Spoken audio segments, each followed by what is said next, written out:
Giordano Bruno buvo vienas iš tų mąstytojų, kurių idėjos pranoko jų epochą ir tapo pagrindu moderniam pasaulio suvokimui. Jo gyvenimas ir filosofija – tai kova už mąstymo laisvę, prieš išankstinės dogmas ir už žmogaus proto galią. Bruno buvo žmogus, kuris drįso mąstyti apie begalybę, kai visa to meto visuomenė dar gyveno uždaro, hierarchinio, bažnytinio pasaulio ribose. Jo pasaulėžiūra buvo revoliucinė, tiek moksliniu, tiek dvasiniu požiūriu.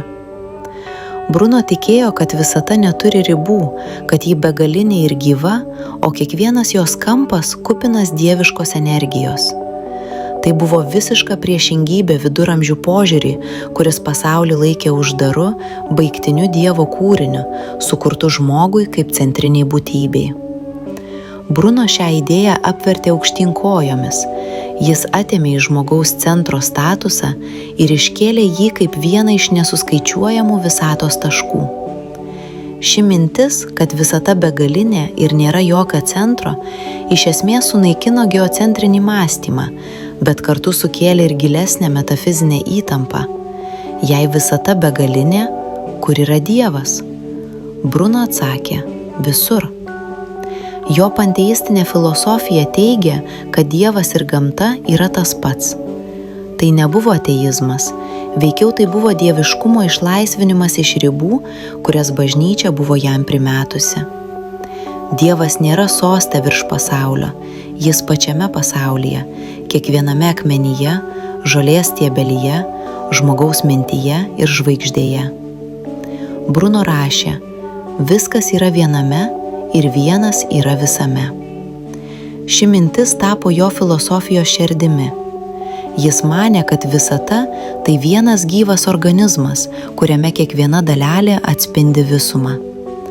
Tokia kosmologinė vizija skleidžia ne tik mokslinį, bet ir dvasinį universalizmą.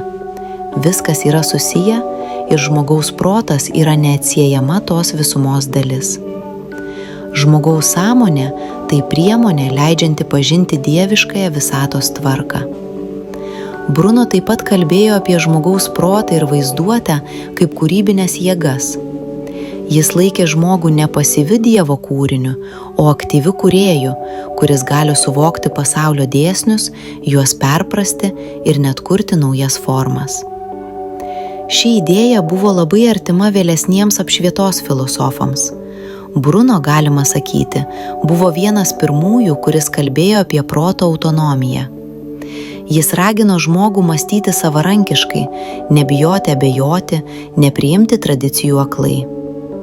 Viename savo veikalų apie priežastį pradą ir vieną, de la causa principio et uno, Bruno aiškina, kad visos būtybės kyla iš vieno prado, kuris yra tiek materija, tiek dvasia. Jam nebūta skirtumo tarp kūniškojo ir dvasinio pasaulio. Tai buvo dvi to paties reiškinio pusės. Bruno buvo vienas pirmųjų Europos filosofų, kuris atsisakė griežto dualizmo, vyravusio nuo Platono laikų. Jis manė, kad viskas, kas egzistuoja, yra šventos gyvybės forma. Ši mintis vėliau tapo svarbi Spinozos ir net šiuolaikinės kvantinės filosofijos mąstytojams, kalbantiems apie visatos vienybę. Bruno kūryboje dažnai pasirodo ir idėja apie daugybę pasaulių. Jis teigia, kad žvaigždės tai kitos saulės, turinčios savo planetas ir galbūt net gyvybę. Tuo metu, kai didžioji dalis žmonių vis dar manė, jog Žemė unikalus Dievo kūrinys, Bruno kalbėjo apie begalinį gyvenimo ir dvasinės energijos tinklą, kuris tęsiasi be pabaigos. Ši mintis buvo ne tik astronominė prielaida, bet ir dvasinė vizija. Kiekvienas pasaulis turi savo Dievą, savo esmę ir visa tai jungia viena visatos dvasia. Bruno buvo ir etikos filosofas. Jis manė, kad tikrasis dorybingumas kyla iš žinojimo. Žmogus, suprantantis pasaulio vienybę, negali elgtis blogai, nes blogis tai nežinojimas, atsiskyrimas nuo visumos. Jis rašė, kad didžiausias žmogaus uždavinys – pažinti save kaip dieviškosios visumos dalį. Tokia etinė samprata prieštaravo tuometiniam religiniam mokymui, kuris moralę siejo su paklusnumu autoritetui. Bruno moralė kilo iš laisvės ir sąmoningo suvokimo, ne iš baimės. Jo filosofijoje svarbi vieta teko ir vaizduotei. Bruno teigia, kad vaizduotė ne priešas protui, o jo sąjungininkas.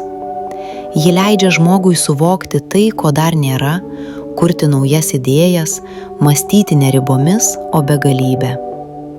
Tai buvo labai moderni mintis, kuri iš anksto numatė vėlesnį meninės kūrybos ir mokslo ryšį. Bruno pats rašė simboliškai, poetiškai, jo tekstai pilni metaforų, alegorijų ir mitologinių vaizdų. Jam filosofija buvo menas, o menas filosofinė kalba. Nors Bruno nebuvo astronomas praktikas kaip Kopernikas ar Galilėjus, jis padarė tai, ko jie vengė. Jis suteikė mokslui metafizinį pagrindą. Koperniko teorija jam nebuvo tik apie dangaus kūnų judėjimą. Ji buvo įrodymas, kad žmogus gali pažinti begalinį pasaulį. Bruno išplėtė Koperniko idėjas iki begalybės ribų. Ten, kur mokslas susitinka su filosofija, o racionalumas su mistika. Deja, jo epocha nebuvo pasiruošusi tokiai laisvei. Bažnyčia matė Bruno ne kaip filosofą, o kaip grėsmę savo valdžiai. Jo idėjos kėlė pavojų pačiai religiniai tvarkai, nes jei Dievas yra visur ir visame, tai kam reikalingi tarpininkai, hierarchija ir dogmos? Todėl Bruno buvo persekiojamas, teisiamas ir galiausiai sudegintas. Tačiau jo mirtis netapo pabaiga. Bruno idėjos, nors ir uždraustos, išliko. Jis tapo simboliu, žmogaus, kuris išdrįso mąstyti savo galvą, net kai už tai grėsė laužas. Vėlesni mąstytojai, nuo Spinozos iki Newtono, nuo Goetės iki Einšteino, vienaip ar kitaip perėmė jo viziją apie vieningą, begalinę visatą, kurioje protas ir dvasia susilieja. Šiandien Giordano Bruno vardas minimas kaip laisvos minties, mokslinės drąsos ir dvasinės vienybės simbolis. Jo idėjos įkvėpė ne tik filosofus, bet ir menininkus, rašytojus bei mokslininkus. Jis išdrįso pasakyti, kad žmogus neturi bijoti nežinomybės, nes būtent joje slypi tiesa. Jo gyvenimas liudija, kad laisvė mąstyti tai ne privilegija, o būtinybė. Giordano Bruno žodžiai skamba ir šiandien. Tiesa negali būti sunaikinta, ji gali tik pasislėpti trumpam, kol vėl sužibs dar ryškiau.